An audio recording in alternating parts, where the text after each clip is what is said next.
Okay, kailan ba lumalabas to? Well, depende yan sa kotse, no?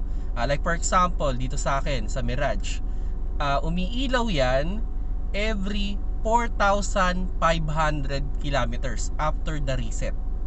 Okay? 4,500. So, depende to sa kotse, no? Merong kotse na pwedeng mas longer pa doon. Depende kasi doon sa maintenance period din na nire-recommend ng manufacturer.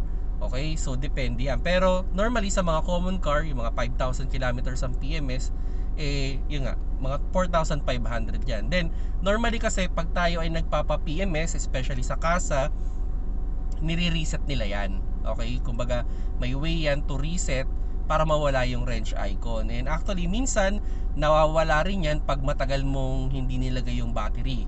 O dinisable mo yung battery for a while, pwedeng mawala rin yung wrench icon na yan.